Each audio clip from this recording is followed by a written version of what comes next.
મિત્રો સમૂહ number 16 complete કર્યો. હવે સમૂહ નંબર 17 પર આવીએ. સમૂહ નંબર 17 અને 18 ખૂબ નાના છે. 15 અને 16 કદની દ્રષ્ટિએ મોટા હતા. એ મુખ્ય સમૂહ આપણે કમ્પ્લીટ કર્યા.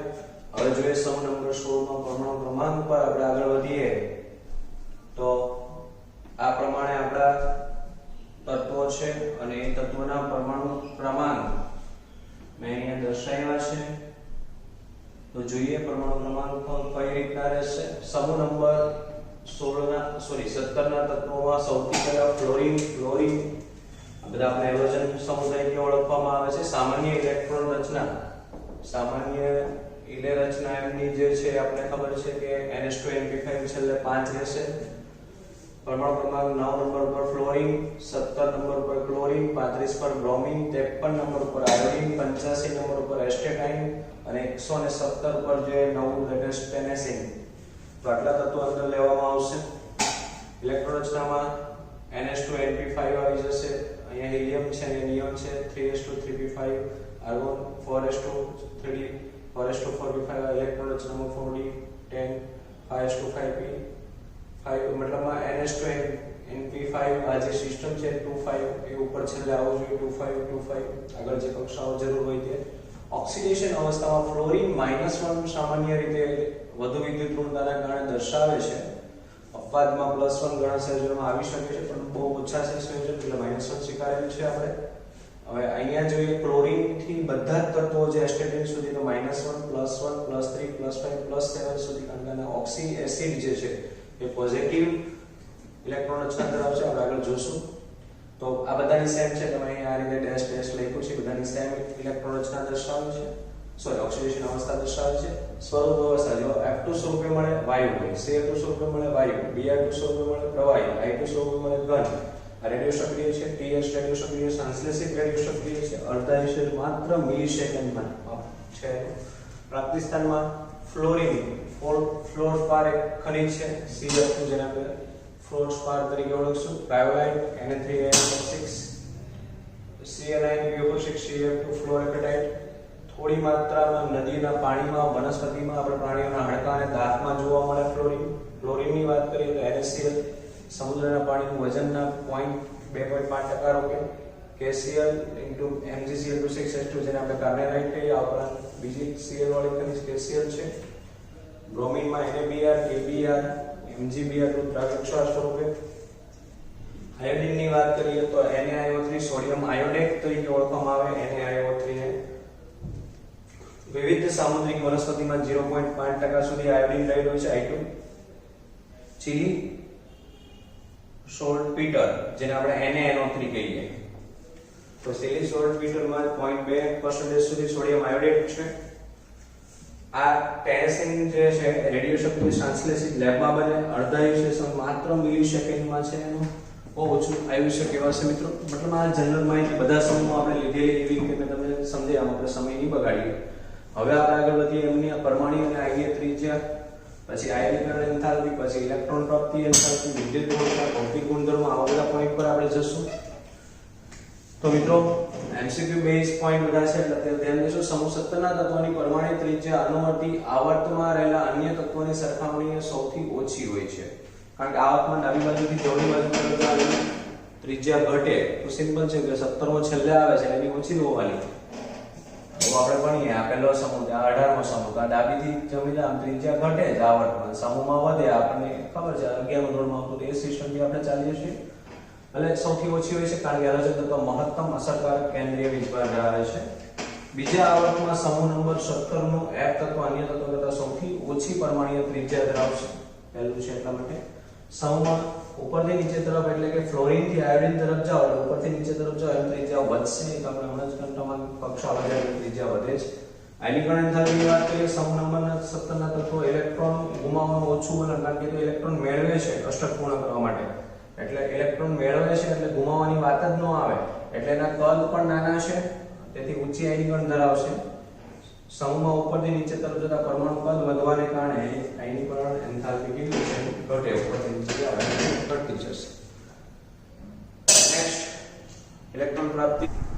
મિત્રો આગળ આપણે ઇલેક્ટ્રોન પ્રાપ્તિ એન્થાલ્પી સુધી પહોંચેલા. આયનીકરણ એન્થાલ્પી કમ્પ્લીટ કરેલી. હવે જોઈએ ઇલેક્ટ્રોન પ્રાપ્તિ એન્થાલ્પી.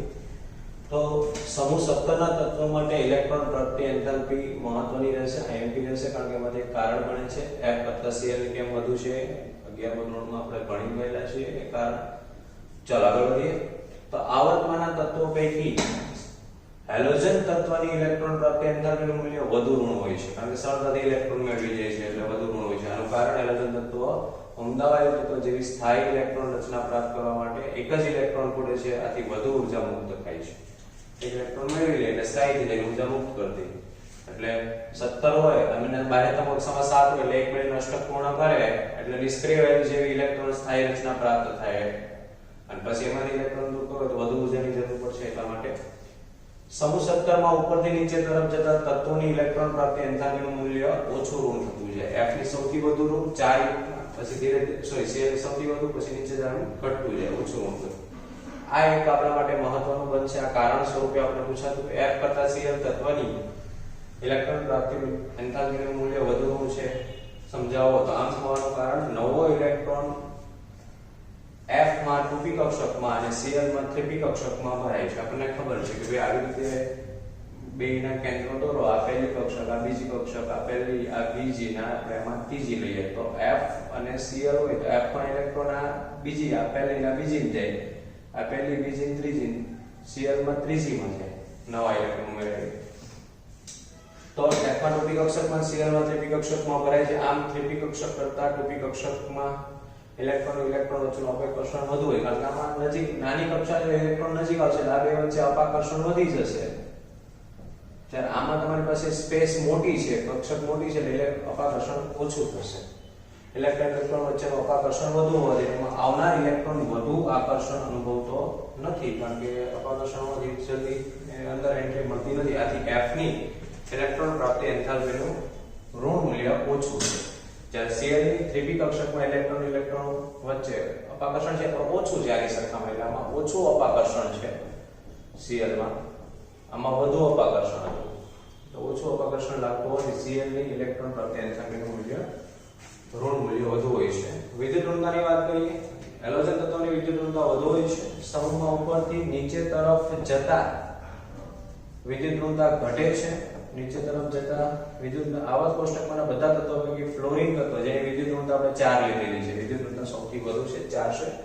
આ એક સ્વાધ્યાયમાં પ્રશ્ન છે, નાનો એવો એક માર્કમાં મૂકી શકાય. આવર્ત કોષ્ટકમાં હેલોજન તત્વો તેના અનુવર્તી આવર્તમાં મહત્તમ ઋણ ઇલેક્ટ્રોન પ્રાપ્તિ ધરાવે શા માટે? તો નિષ્ક્રિય વાયુ જેવું ઉપયોગ કરે એટલે લખો હેલોજન તત્વો તેના અનુવર્તી આવર્તમાં સૌથી નાનું કદ ધરાવે છે, તેથી એનો અસરકારક કેન્દ્રીય વીજભાર ઊંચો હોય છે. પરિણામે સરળતાથી એક ઇલેક્ટ્રોન મેળવીને નિષ્ક્રિય વાયુ જેવી ઇલેક્ટ્રોન રચના પ્રાપ્ત કરે એના માટે મહત્તમ ઋણ એન્થાલ્પી થાય. નિષ્ક્રિય વાયુ જેવી મેઇન રીઝન આપણું નિષ્ક્રિય વાયુ જેવું આવશે. સમૂહ 17 ના તત્વના ભૌતિક ગુણધર્મો જણાવો. ફ્લોરીન, ક્લોરીન વાયુ આપણે આગળ જોયું પેલા કોષ્ટકમાં. બ્રોમિન પ્રવાહી, આયોડીન ઘન છે. તેના ગલન બિંદુ અને ઉત્કલન બિંદુ જેમ પ્રમાણ વધશે નિયમિતપણે વધે છે. બધા હેલોજન તત્વો રંગીન હોય છે, કારણ કે આ તો આપણે આગળ નાના ધોરણમાં ભણીને આવ્યા કે દાખલા તરીકે અહીંયા આ રીતનું કોઈ છે, બરાબર, બહારથી ઉર્જા મેળવે અંદરનો ઇલેક્ટ્રોન તો એક્સાઇટેડ થઈને ઉપર આવે, બરાબર, ઉપરથી પાછો અહીંયા મૂળ સ્થાને આવે ત્યારે વિકિરણનું ઉત્સર્જન કરે. આપણે દ્રશ્યમાન વિકિરણનું ઉત્સર્જન બોહરની અભિધારણામાં આપણે જોયું, બીજી અભિધારણા હતી, બરાબર, ધોરણ 2 માં બોહરની અભિધારણા પ્રમાણે ચાલી. તો દ્રશ્યમાન વર્ણપટમાંથી વિકિરણોનું અવશોષણ કરે, પછી પાછા એને બહાર કાઢે. પરિણામે બાહ્ય ઇલેક્ટ્રોન ઉત્તેજિત થઈને ઊંચા શક્તિ સ્તરમાં જાય, પાછા એ પોતાના ઘરે આવે, ત્યાર પાછા વિકિરણનું ઉત્સર્જન કરે. અવશોષણને લીધે તેઓ જુદા જુદા રંગ દર્શાવશે. F2 પીળા રંગનો, Cl2 લીલાશ પડતો પીળો, બ્રોમિન છે Br2 લાલ અને આયોડીન છે જાંબલી રંગ ધરાવે છે. ક્લોરીન પાણી સાથે પ્રક્રિયા કરે છે. તો ભૌતિક ગુણધર્મોમાં હજુ પણ છે, પણ આટલા સુધી જોઈએ મિત્રો. તો આગળ ક્લોરીન અને ફ્લોરીન પાણી સાથે પ્રક્રિયા કરે છે, જ્યારે બ્રોમિન અને આયોડીન પાણીમાં અલ્પદ્રાવ્ય હોય છે, પરંતુ ક્લોરોફોર્મ, CCl4, CH2 હાઇડ્રોકાર્બન, મતલબ ક્લોરોફોર્મ, કાર્બન ટેટ્રાક્લોરાઇડ, કાર્બન ડાઇસલ્ફાઇડ અને હાઇડ્રોકાર્બન જેવા સંયોજનો જેવા જુદા જુદા કાર્બનિક દ્રાવકોમાં દ્રાવ્ય છે. પણ બ્રોમિન અને આયોડીન રંગીન દ્રાવણ આપે. Cl2 ની સરખામણીમાં F2 ની વિયોજન એન્થાલ્પીના મૂલ્યો ઓછા છે. જ્યારે ક્લોરીન પછી XX બંધ વિયોજન એન્થાલ્પીના મૂલ્યો સૌથી વધુ વિયોજન એન્થાલ્પી Cl ની ClCl બની પછી Br ની અને Ir એટલે એન્થાલ્પીના મૂલ્યો નીચેના વલણમાં જોવા મળે છે. આ અનિયમિતતાનું કારણ એ છે કે F2 અણુમાં Cl2 અણુ કરતાં એકબીજાથી વધુ નજીક આવેલા અબંધકારક ઇલેક્ટ્રોન યુગ્મો વચ્ચેના ઇલેક્ટ્રોન વચ્ચેનું જો અપાકર્ષણ સાપેક્ષીય રીતે વધુ હોય છે. જો Cl વધુ Br પછી આવી તો પરંતુ F નથી. એનું કારણ તમને કહી છે કે F2 અણુમાં Cl2 અણુ કરતાં એકબીજાની વધુ નજીક આપણે આગળ જો ઇલેક્ટ્રોન પામી F2 માં નજીક ઇલેક્ટ્રોન ગોઠવેલા છે એટલે એની આપણે ઇલેક્ટ્રોન પ્રાપ્તિ એન્થાલ્પી પણ Cl કરતાં વધુ છે. એ જ રીતે ઇલેક્ટ્રોન અપાકર્ષણ સાપેક્ષીય રીતે વધુ છે F2 માં Cl કરતાં. બસ એ વસ્તુ છે. તો આ આપણા હતા ભૌતિક ગુણધર્મો. મિત્રો આ ચેપ્ટરમાં હું વારંવાર શબ્દ કાઢું છું કે સ્મૃતિ શક્તિ યાદ શક્તિ પર ડિપેન્ડ છે. જે વિદ્યાર્થીઓ વાંચે છે નથી પહેલી વાર સમજાતું બીજી વાર વાંચે સમજ પડશે, ત્રીજી વાર વાંચે યાદ રહેશે. આ 3 વખત વાંચ્યું કે ચોથી વાર મોડે લખવાનો પ્રયત્ન કરો અને પછી જે કાંઈ પણ ઘટતું રહી ગયું હોય પાછું વાંચીને પૂરું કરો. આ સિસ્ટમથી આને યાદ રાખશો તો આ ચેપ્ટર સરળ રહેશે. જેઈની પરીક્ષા હમણાં ગઈ બધી જે બરાબર છે 1 સપ્ટેમ્બરથી 6 સપ્ટેમ્બર સુધી મોટા ભાગના ક્વેશ્ચનો બધા જ NCERT માંથી આવેલા છે મિત્રો. એટલે આ બધું જ વ્યવસ્થિત તમે કરશો તો તમારું જેઈ નીટનું જે માર્ક્સ મેળવવાના છે એ પણ મળશે, સાથે બોર્ડ અને ગુસ્સેટમાં પણ સફળતા મળશે. માટે આ ચેપ્ટરને લખીને વાંચીને યાદ રાખીને લખવું એ બહુ મહત્વનું બને. ફરી વાર કહું છું, સ્મૃતિ શક્તિ યાદ શક્તિ પર ડિપેન્ડન્ટ છે આમાં, બરાબર. જેટલું વધુ વાંચન હશે આ ચેપ્ટરનું એટલું જ વધુ યાદ રહેશે. બાકી આ ચેપ્ટર જલ્દીથી યાદ મગજમાં રહેશે નહીં. ઓકે, તો જોઈએ આગળ પછી બનાવટ તરફ આગળ જઈએ.